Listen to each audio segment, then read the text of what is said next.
வணக்கம்.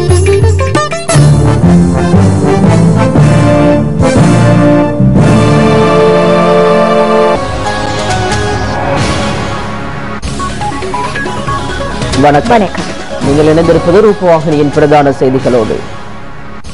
நான் ரஜினி ஆண்ட்ரூ. நான் AM ரிஸ்மி. வடக்கு கிழக்கு மக்களுக்கு பயங்கரவாத செயற்பாடுகளால் இழந்த உயிர்களை தவிர ஏனைய அனைத்தையும் வழங்க அரசு தயாராகவிருப்பதாக ஜனாதிபதி மஹிந்த ராஜபக்ஷ தெரிவித்துள்ளார். இவர்கள் உயிர்களை பாதுகாத்துக் கொள்வதற்காக தமது இருப்பிடங்களை விட்டு வெளியேறியிருந்தனர். பயங்கரவாதத்தை முற்றாக ஒழித்த அரசு வடக்கு கிழக்கு மக்களுக்கு தமது சொந்த கிராமங்களில் சுதந்திரமாக வாழ்வதற்கான ஏற்பாடுகளை செய்து கொடுத்ததுடன் அபிவிருத்தியின் பலாபலன்களையும் அவர்களுக்கு வழங்கி வருகிறது.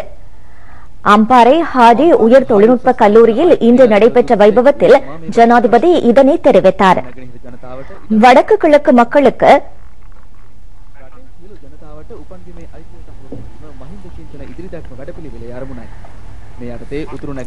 வடக்கு கிழக்கு மக்களுக்கு காணி உறுதி பத்திரங்களை வழங்குவதற்காக இது ஒழுங்கு செய்யப்பட்டது.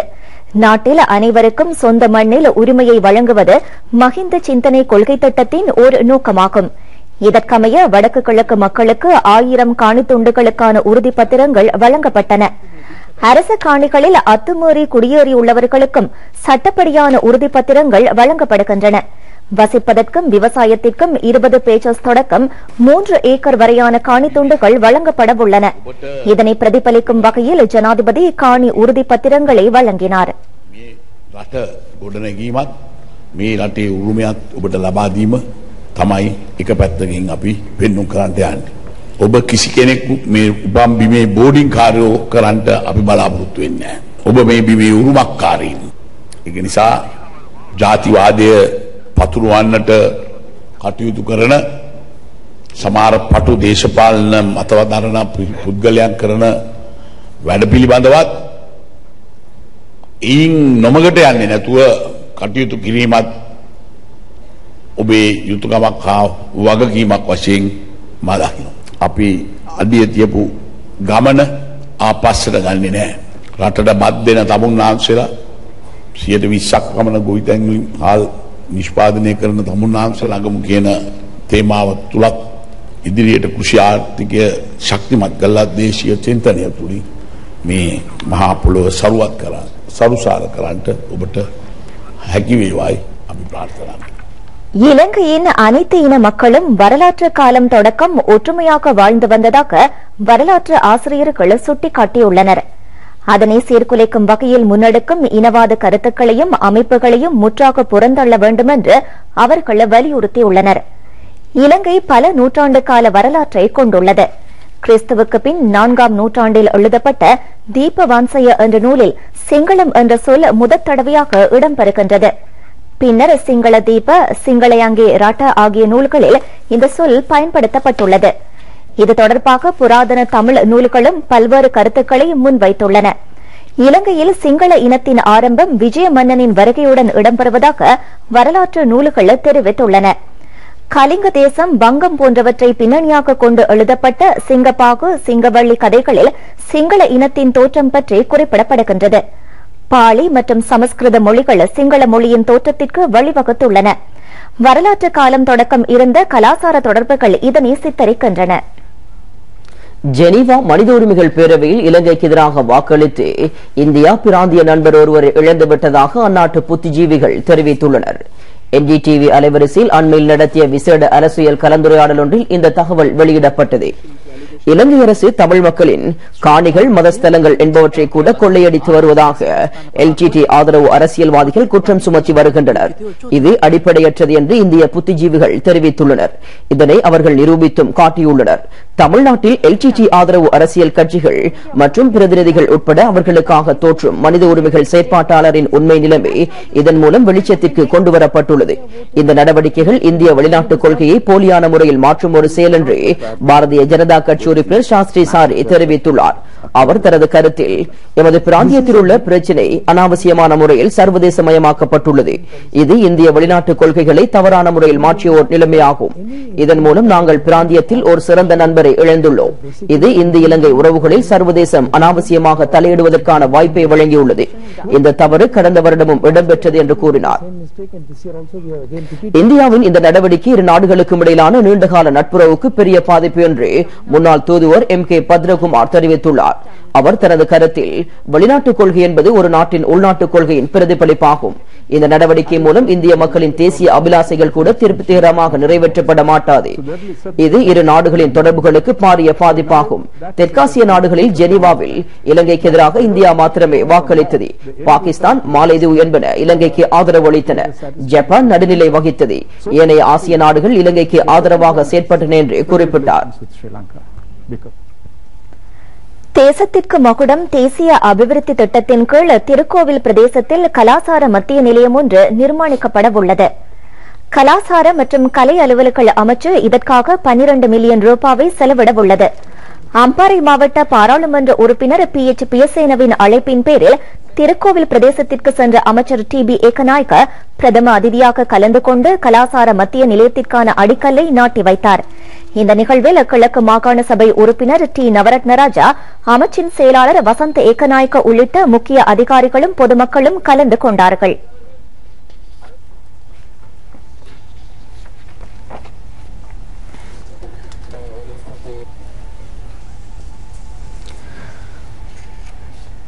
உலகெங்கிலும் வாழும் கத்தோலிக்கர்களினதும் கிறிஸ்தவர்களினதும் தவக்காலம் நேற்று குருத்தோலை ஞாயிறோடு ஆரம்பித்துள்ளது. இது தொடர்பான தியான நிகழ்வுகள் கொழும்பு செக்கட்டி தெரு அன்னை வேளாங்கண்ணி ஆலயத்தில் நடைபெற்றது. திருப்பலி ஒப்புக் கொடுக்கும் நிகழ்வை அருட்தந்தை பிரகாஷ் பெர்னாண்டோ நடத்தி வைத்தார். ஏசுநாதர் குருத்துவம் மற்றும் திருப்பலி பூசி ஏற்படுத்தியதையும் பணிவின் தத்துவத்தையும் குறிக்கும் வகையிலான கால் கழுவும் சடங்கு எதிர்வரும் வியாழக்கிழமை இடம்பெறும். அதன் பின்னர் பெரிய வெள்ளியன்று கிறிஸ்து சிலுவையில் மரணமடைந்ததை நினைவு கூறப்படும். இப்புனித வாரம் எதிர்வரும் ஞாயிற்றுக்கிழமை கிறிஸ்துவின் உயிர்ப்போடு நிறைவு பெறும்.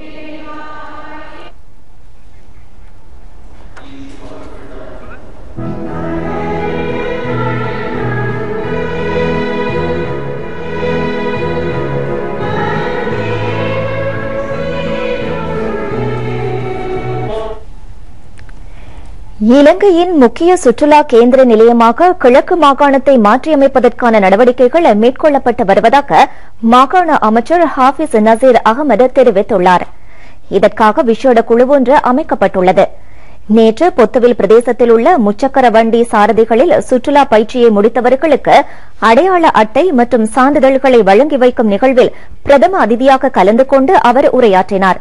அருகம்பை பசிபிக் ஹோட்டலில் அருகம்பை சுற்றுலா அமைப்பின் தலைவர் AM ஜாஃபர் தலைமையில் நடைபெற்ற இந்த வைபவத்தில் பாராளுமன்ற உறுப்பினர் ஃபைசல் காசிம், கிழக்கு மாகாண சபை அமைச்சர் MS உதுமா லெப்பை உள்ளிட்ட பலர் கலந்து கொண்டார்கள்.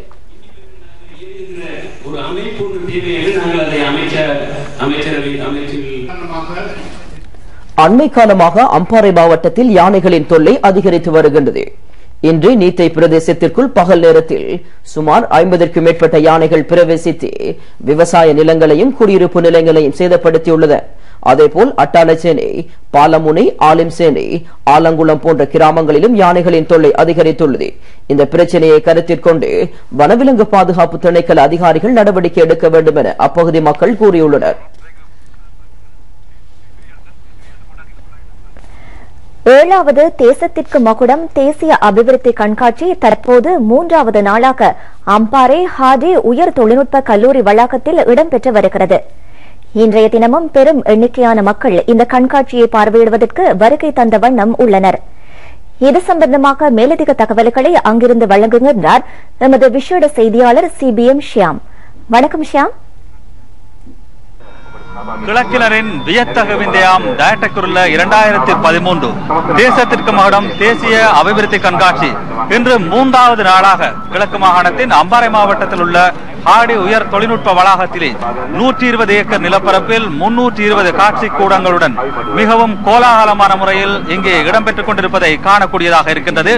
அதேபோல் ரஜினி 7வது தேசத்திற்கு மகுடம் தேசிய அபிவிருத்தி கண்காட்சியை காணவர நாட்டின் நாலா பகுதிகளிலிருந்தும் பல்லாயிரக்கணக்கான மக்கள் இங்கே சாறை சாறையாக அணிதிரள்வதை காணக்கூடியதாக இருக்கின்றது.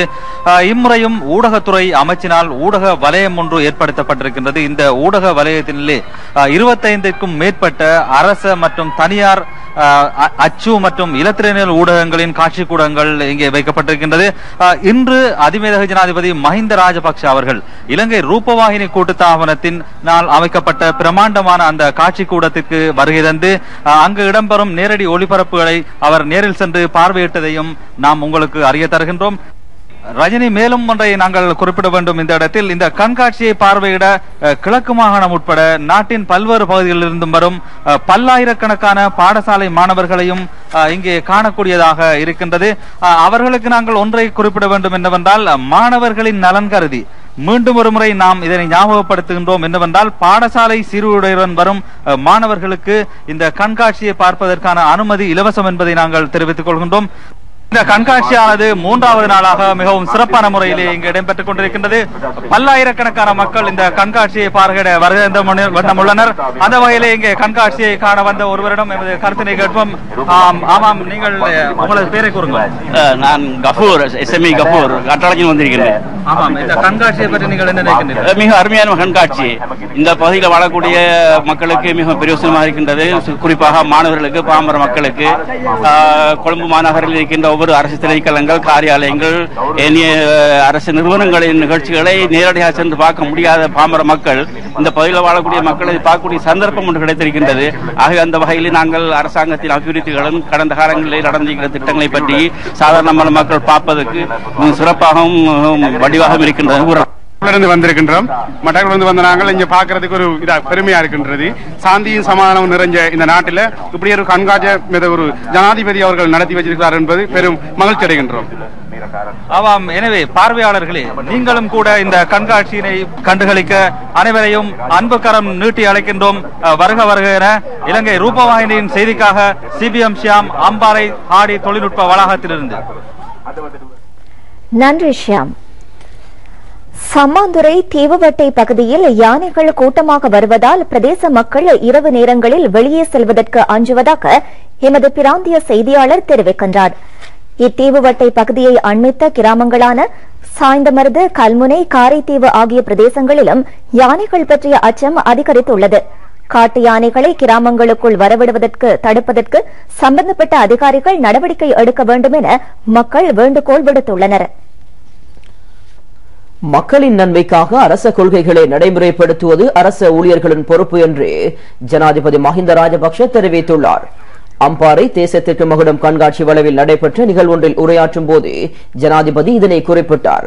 அம்பாறை மாவட்டத்தில் அரசு நிறுவனங்களில் பயிற்சிக்காக பட்டதாரி மற்றும் அபிவிருத்தி உத்தியோகத்தர்கள் சேர்த்துக் கொள்ளப்பட்டுள்ளனர். அவர்களுக்கான நிரந்தர கடிதங்களை ஜனாதிபதி வழங்கினார். கிழக்கு மாகாண ஆளுநர் rear admiral Mohan Wijewickrama, அமைச்சர்களான WDJ செனவிரத்ன, ரஞ்சித் சேம்பலாபிட்டிய ஆகியோரும் இதில் கலந்து கொண்டார்கள்.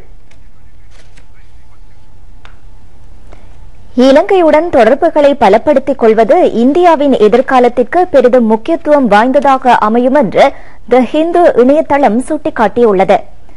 அரசியல் ரீதியாகவும் அயல்நாடு என்ற வகையிலும் இலங்கையுடன் நட்புறவை மேம்படுத்திக் கொள்ள வேண்டும் என்று அதில் குறிப்பிடப்பட்டுள்ளது. இந்தியாவுக்கு சென்றிருந்த இலங்கை பிக்கு ஒருவர் அண்மையில் தமிழ்நாட்டில் தாக்குதலுக்கு உள்ளானார். தென்னிந்திய சட்டக்கல்லூரி மாணவர்கள் இலங்கைக்கு எதிராக ஆர்ப்பாட்டங்களை செய்தனர். ஸ்ரீலங்கன் விமான சேவை சென்னை வரையிலான விமான பயணங்களை அரைவாசியாக குறைத்துள்ளது. எதிர்வரும் IPL போட்டித் தொடரில் இலங்கை விளையாட்டு வீரர்களுக்கு பங்கு பெற்ற வாய்ப்பு கிடைக்குமா என்பதும் சந்தேகமாக உள்ளது. இலங்கை மீது பொருளாதார தடைகளை விதிக்குமாறு இந்தியாவின் திமுக கட்சி கோரிக்கை விடுத்துள்ளது. இது புறக்கோட்டை செட்டி வீதியாகும். இலங்கையின் முக்கிய வர்த்தக பங்காளராக இந்தியா விளங்குகின்றது. இரு நாடுகளுக்கும் இடையிலான சுதந்திர வர்த்தக ஒப்பந்தம் கைச்சாத்திடப்பட்டதன் பின்னர் வர்த்தக நடவடிக்கைகள் பெரிதும் அதிகரித்துள்ளன. இதன் பெறுமதி $5 பில்லியன் ஆகும். இந்திய வர்த்தகர்கள் இலங்கையில் வைத்தியசாலைகள், தொலைத்தொடர்பு, எரிபொருள் போன்ற வர்த்தக துறைகளில் ஈடுபட்டு வருகின்றனர். இலங்கையில் முதலீடுகளை செய்துள்ள நாடுகளில் இந்தியா 2ஆம் இடத்தில் உள்ளது. இலங்கை இந்திய வர்த்தக நடவடிக்கைகளில் 40% தமிழ்நாட்டுடன் இடம்பெறுகின்றது. எதிர்வரும் 3 ஆண்டுகளில் இந்த வர்த்தக பெறுமதி 10 பில்லியனாக அதிகரிக்கும் என்று இரு நாடுகளும் கடந்த ஜனவரி மாதம் ஒருங்கிணைந்த அறிக்கையொன்றை வெளியிட்டிருந்தன. இந்தியாவுடன் வர்த்தக கொடுக்கல் வாங்கல்களை செய்வதில் எத்தகைய பிரச்சனையும் கிடையாது என்று கொழும்பு புறக்கோட்டை வர்த்தகர்கள் தெரிவித்துள்ளனர். தென்னிந்திய அரசியல்வாதிகள் சிலரின் தேவைக்காக இலங்கையுடனான தொடர்புகள் முறிவதற்கு இடமளிக்கக் கூடாது என்று தி ஹிந்து இணையதளத்தில் சுட்டிக்காட்டப்பட்டுள்ளது. மியான்மர் தொடர்பாக இந்திய அரசு கடைபிடித்த நல்லெண்ண கொள்கைகள் வெற்றியடைந்ததாக அந்த இணையதளத்தில் குறிப்பிடப்பட்டுள்ளது. இலங்கையில் இசையை பயிற்றுவிக்கும் ஒரு நிறுவனம் 160 இலத்திரனியல் கீபோர்ட் வாத்திய கருவிகளை பயன்படுத்தி கின்னஸ் உலக சாதனை நிலைநாட்டியுள்ளது. டாக்காபூர் நிர்வாகத்தில் பயின்ற 160 மாணவர்கள் சேர்ந்து இந்த சாதனையை கடந்த டிசம்பர் மாதம் 23ஆம் தேதி நிலைநாட்டினார்கள். இந்த மாணவர்கள் பங்கேற்ற விசேட இசை நிகழ்ச்சி ஒன்று நேற்று கொழும்பு தாமரை தடாக மஹிந்த ராஜபக்ஷ கேட்போர் கூடத்தில் நடைபெற்றது.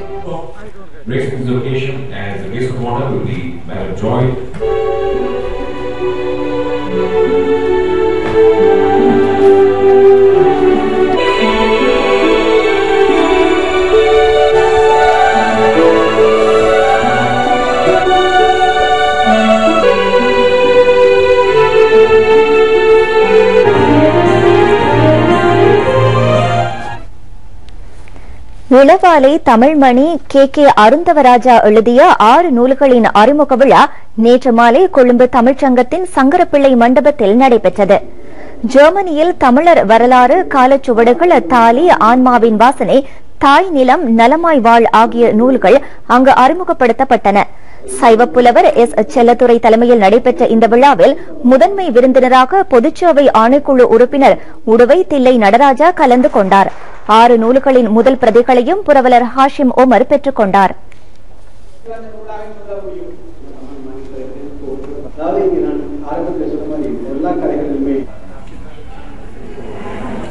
இதேவேளை அமரர் திருமதி ராஜேஸ்வரி சண்முகத்தின் ஓராண்டு பூர்த்தி நினைவு தின கூட்டமும் செல்வி புஷ்பராணி சிவலிங்கம் ஒலிபரப்பாளர்கள் மற்றும் அறிவிப்பாளர்களின் மனப்பதிவுகளை தொகுத்து வழங்கிய நினைவலைகளில் வானொலி குயில் புத்தக வெளியீட்டு விழாவும் நேற்று முன்தினம் கொழும்பு தமிழ்ச்சங்கத்தில் இடம்பெற்றது.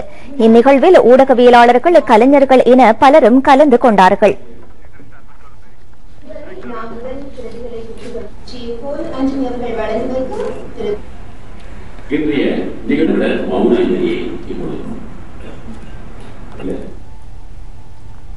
இத்துடன் ரூபவாகினியின் பிரதான செய்திகள் நிறைவடைகின்றன. வணக்கம்.